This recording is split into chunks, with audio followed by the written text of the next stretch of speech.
Boa noite, sejam todos bem-vindos para mais uma reunião no nosso estudo aqui sobre o livro No Rumo do Mundo de Regeneração. Esse nome sempre parece um trava-línguas, porque é um nome comprido, mas é sobre essa história da gente estar caminhando para o mundo de regeneração, né? E a gente está aqui sempre estudando, somos estudantes da doutrina espírita, estamos sempre colocando aqui o aviso que a reunião está sendo gravada, porque depois a gente coloca no canal leitura de livros espíritas no YouTube.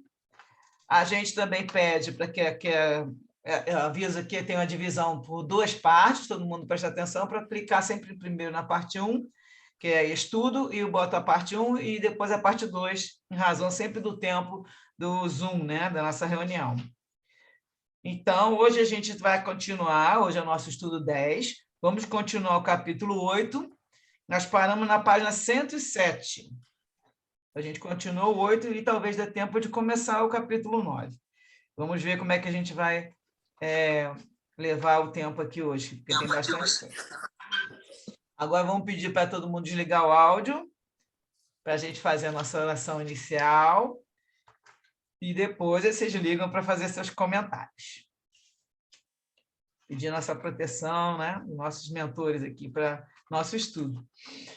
Então, vamos elevar nossos pensamentos e vamos pedir a Jesus o seu amparo para nossos propósitos de bem servir. Mestre Jesus, estamos aqui reunidos para mais uma noite de estudos em grupo, que possamos estar receptivos à inspiração dos seus mensageiros e que os ensinamentos deste estudo possam ser aprendidos por todos nós e que possamos utilizar para a nossa evolução.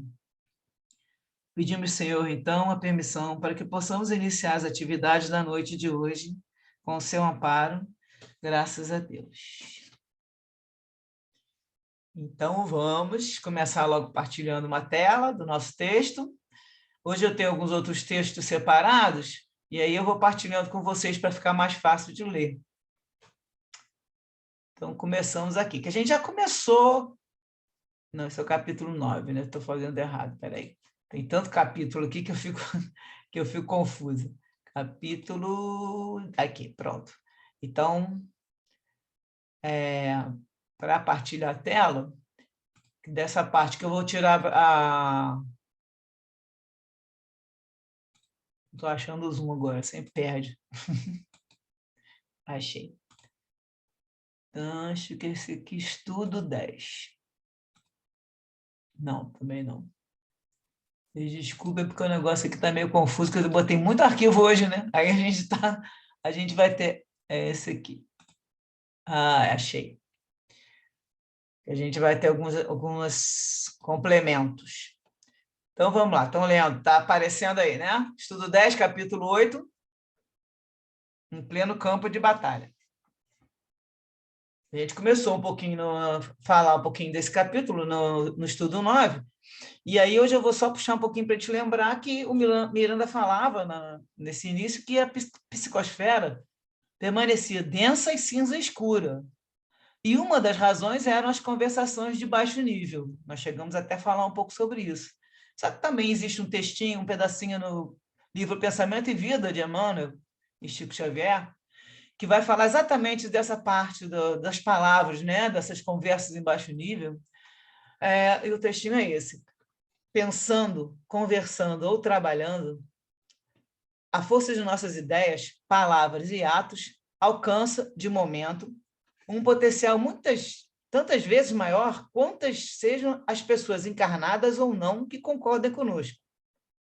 Potencial esse que tende a aumentar indefinidamente, impondo-nos de retorno as consequências de nossas próprias iniciativas. Eu gosto de pensar sempre assim, como se a gente joga uma pedra no lago e aquelas ondas vão espalhando. É o que eles falam sobre isso, o nosso pensamento, nossas palavras, que aí isso vai espalhando, porque fala que é potencial que vai aumentando, né, indefinidamente, e aí depois vem o retorno, em consequência das nossas próprias iniciativas, né? Estejamos, assim, procurando incessantemente o bem, ajudando, aprendendo, servindo, desculpando e amando, porque nessa atitude refletiremos os cultivadores da luz, resolvendo com segurança o nosso problema de companhia. E aí agora eu vou passar para outro artigo, outro arquivo que tenha sobre essa continuação da história da prisão, que estava lá no texto, né? Deixa eu ver se é esse. Não, esse é obsessão. Hoje o negócio está feio, aqui tem muito arquivo.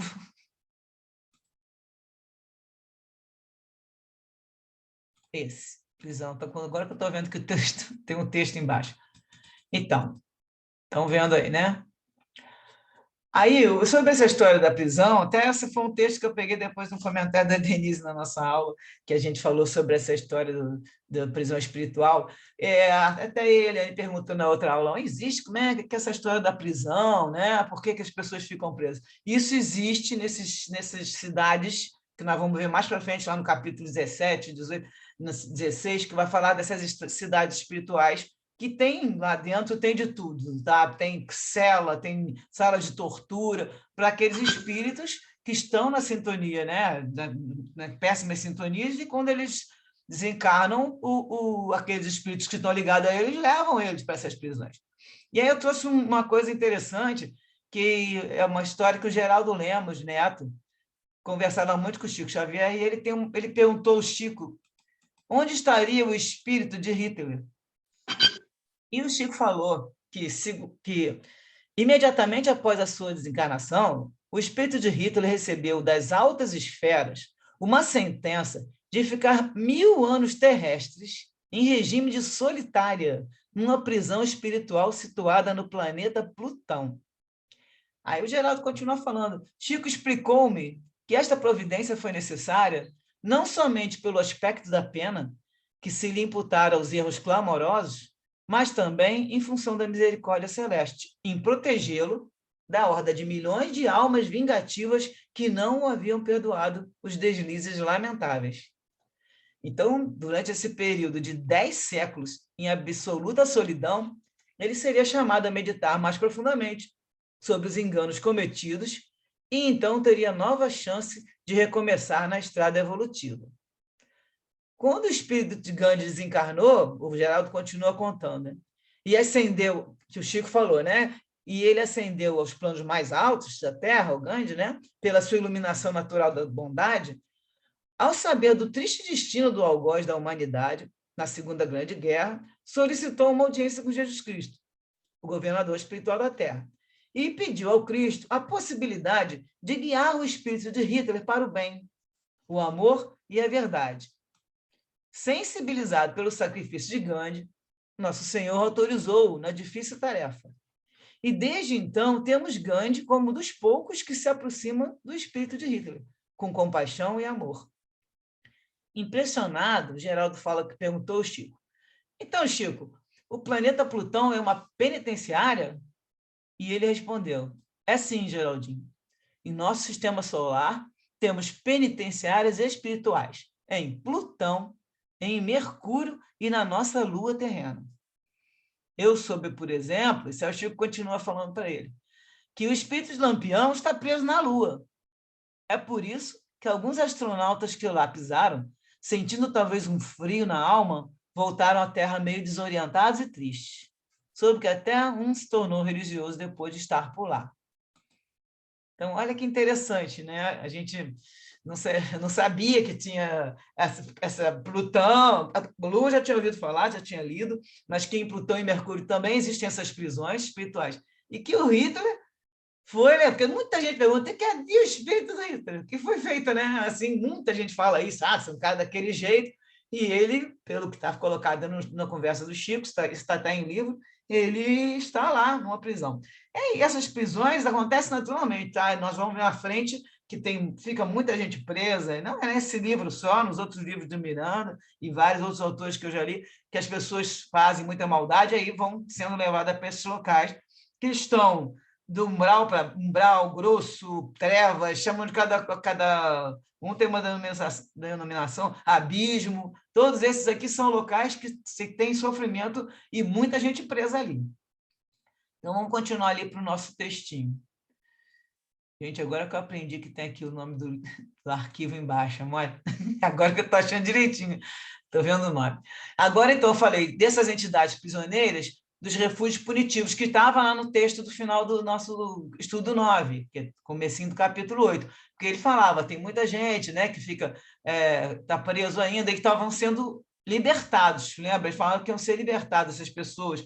Então, na verdade, essa libertação desses espíritos é porque que estão presos, que estão sendo levados, libertados, porque existe uma análise do comportamento deles. E os espíritos mais evoluídos que vão passando ali vão vendo quais que têm condições de se melhorar. E aí, que já tem até um pouquinho de arrependimento, né? E eles pegam esses espíritos, nós vamos ver na frente também que eles vão coletar eles com redes, né? Passam a rede, o espírito vai se prende à rede, que vai ter várias caravanas tirando eles desses abismos, e esses vão ter a oportunidade de reencarnar de novo. Então, é para isso que eles são libertados. E também teve a dúvida da Eliane na última vez, e também na live que eu assisti, também falando, para que liberta esse pessoal? Para vir para cá, para ficar perturbando os encarnados, e os encarnados já na dificuldade que é a vida de você ficar, né, tentando fazer as coisas, e até a influência do pessoal que vem, mas eles só vêm porque nós temos chagas morais que atraem eles. Eles não ficam encostados na gente se a gente não tiver alguma coisinha naquele nosso passado de séculos atrás, né? Então, por isso que é falado isso aí, que eles libertaram esses prisioneiros, desses refúgios punitivos, e desse jeito eles podem, de novo, ter uma chance. E aí, no livro, está dizendo que vai ser a última chance deles, porque como estão mexendo agora é tipo um basta, né? Eles estão tendo a última chance de conseguir se modificar, para se encarnar para modificar. Então, agora eu também falo aqui alguma coisa nessa epidemia. Eu achei as coisas sobre a obsessão coletiva, que eu acho que é legal a gente falar também aqui, que é um textinho do... Vamos achar aqui. Obsessão coletiva. É um texto do livro... Não, é um texto que falando de vários livros também, aí vai explicar por que isso está acontecendo, porque, na verdade, muita gente fala, essa psicosfera do planeta agora, ela, como eu já comentei com vocês, a gente já comentou, ela está caracterizada como se fosse uma obsessão espiritual coletiva. E aqui vai explicar mais ou menos como isso acontece.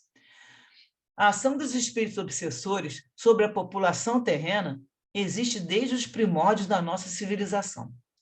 Durante a divulgação da Boa Nova, Jesus, por diversas vezes, libertou as vítimas desse processo obsessivo, inclusive quando estavam subjugados por uma legião de espíritos obsessores, como o jovem gadareno, que, pela vida dissoluta, permitiu a aproximação desses espíritos. Foi uma passagem lá do Evangelho. Né?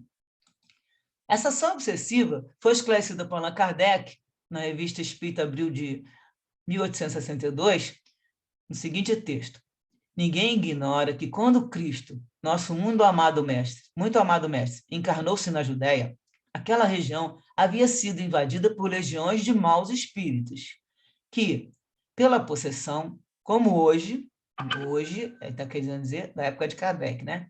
Se apoderavam das classes sociais mais ignorantes, dos espíritos encarnados mais fracos e menos adiantados. Então, isso aí nessa revista Espírita, ele conta aí esse detalhe aí da época dele. E duas outras situações, Allan Kardec estudou obsessão coletiva. Aconteceu em Morzine, na França, também ele vai falar isso na revista Espírita de 1862 e 63, e isso aconteceu que lá nessa cidade, 200 pessoas foram afetadas.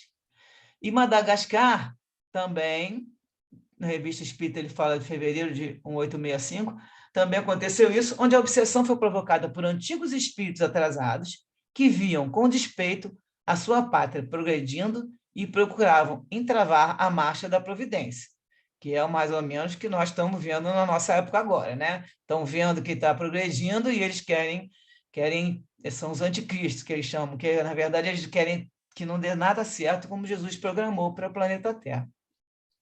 Agora, no livro Nas Fronteiras da Loucura, do Miranda também com o Divaldo, vai ter um trecho que o Espírito Bezerra de Menezes vai falar.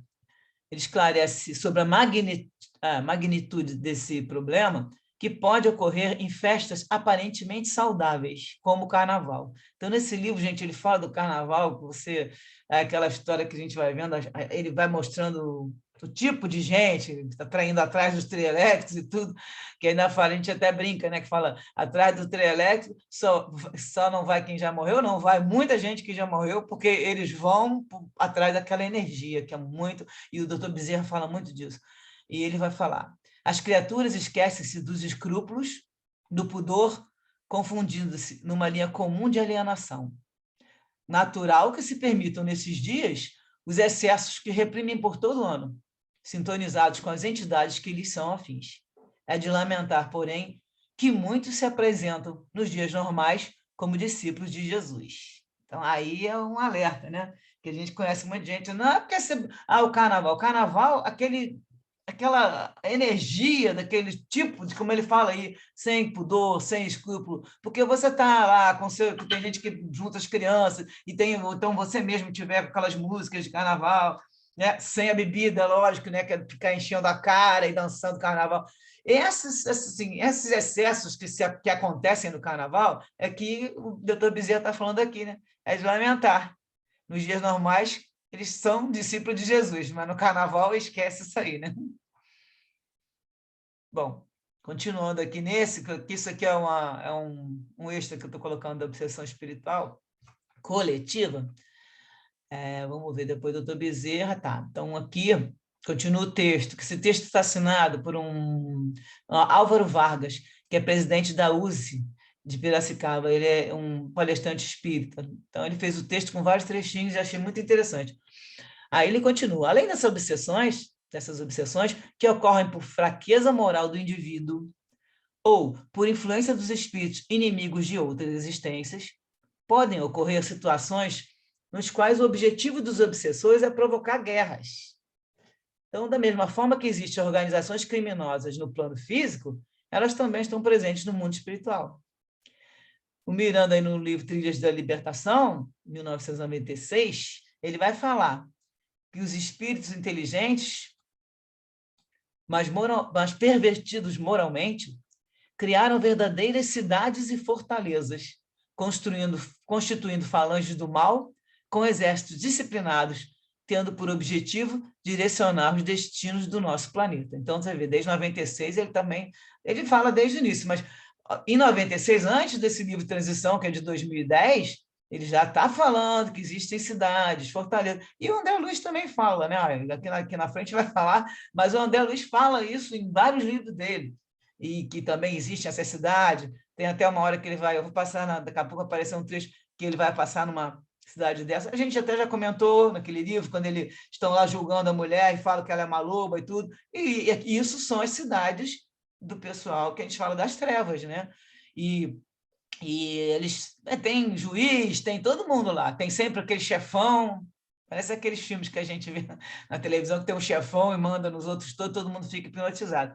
E é bem parecido com isso mesmo.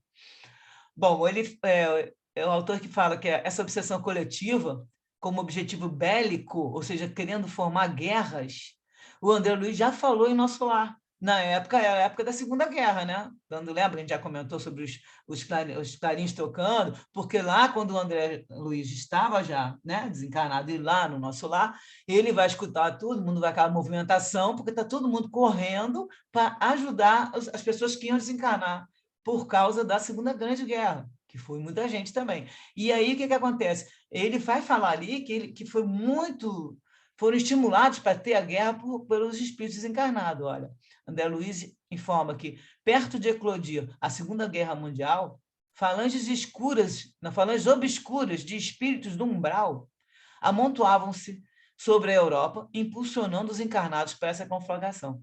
Então, assim, eles ficam lá em cima dos chefes de Estado, lógico, e aí instigando a guerra, que é isso que eles também querem, porque também todo mundo desse jeito, são muitos desequilibrados, lógico, e a pessoa, quem está do outro lado lá com esse nível de vibração, a gente sabe que tudo é capaz, né?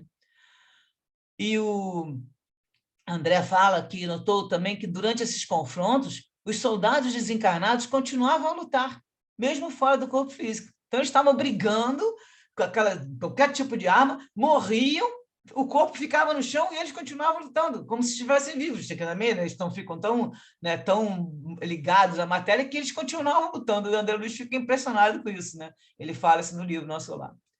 Bom, embora os centros espíritas colaborem de forma eficiente, neutralizando essas obsessões, devemos estar atentos à recomendação do espírito Manuel Filomeno de Miranda, já no livro Sexo e Obsessão, que já é um dos mais recentes, aí, de 2000 para cá.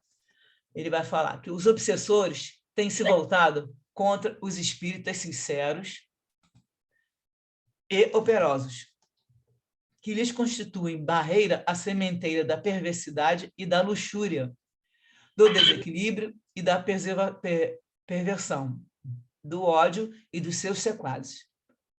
Agora reinvestem com vigor mediante o combate aos seus adeptos.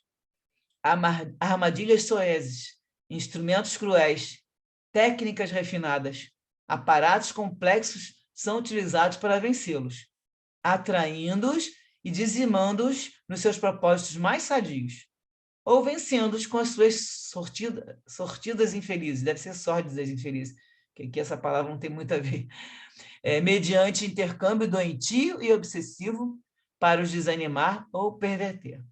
É aquela história que a gente já falou, e aqui ele termina o texto falando, de fato, a recomendação de Jesus, vigiai e orai, é oportuna, principalmente para a época atual.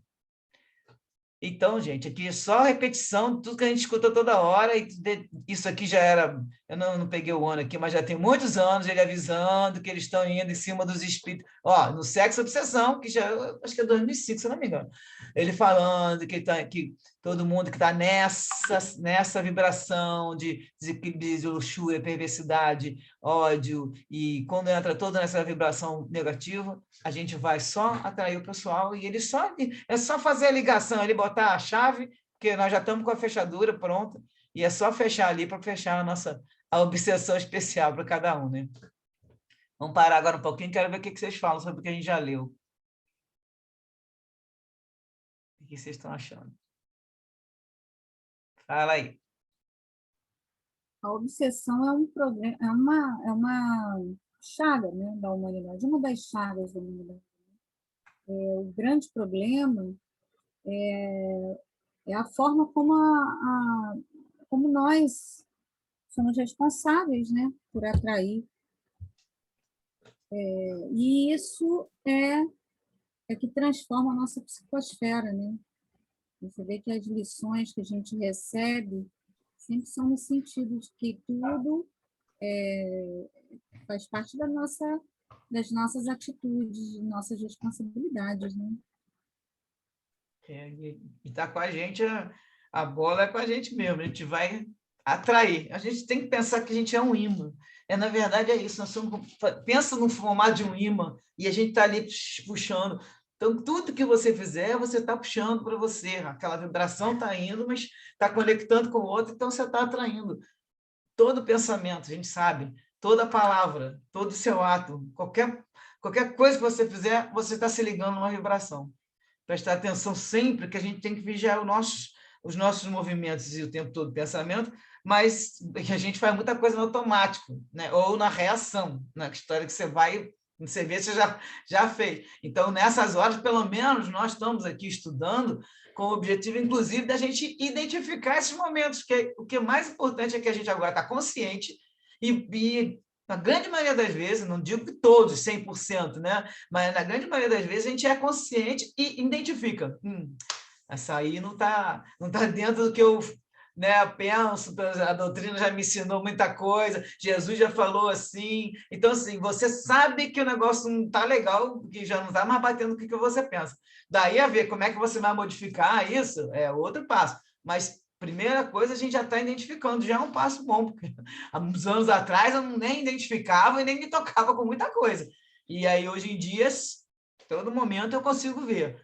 Eu saí do sério agora, mas tá bom, eu tenho que ver, aí eu começo a fazer aquela mudança da vibração, faço uma oração, e se eu vi que uma coisa estava sendo me atingindo, me afetando, aí eu já rezo para aquela pessoa, para aquela coisa, porque não adianta você ficar se lamentando, não tem que ficar tendo remorso, isso não leva a nada.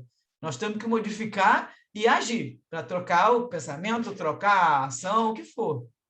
Porque aí a gente como consegue você falou, acertar. com aquela pedrinha que cai na água, que faz aquelas ondas, são as vibrações. Se o seu pensamento está errado, você começa a pensar em outra coisa. Se você chega num lugar e não se sente bem, saia daquele lugar. Se alguém está conversando alguma coisa e essa conversa te leva para pensamentos ruins, atos impensados, sai de perto, né? Porque é assim que a gente tem que começar a funcionar. Como é que você falou? Não adianta a gente só se arrepender, né? Porque o que Jesus falava para todo mundo que ele curava, né?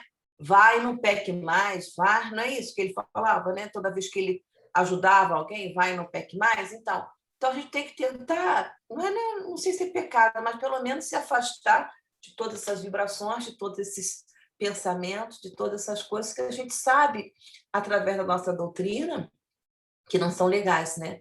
Você continuar pensando assim, continuar agindo e continuar frequentando lugares que, na realidade, só te fazem mal, né? Vão ao invés de você progredir, só vão regredir o seu progresso dentro da espiritualidade, né? Você ainda falou, não adianta só você se arrepender, mas depois do arrependimento vem o quê? Vem a reparação.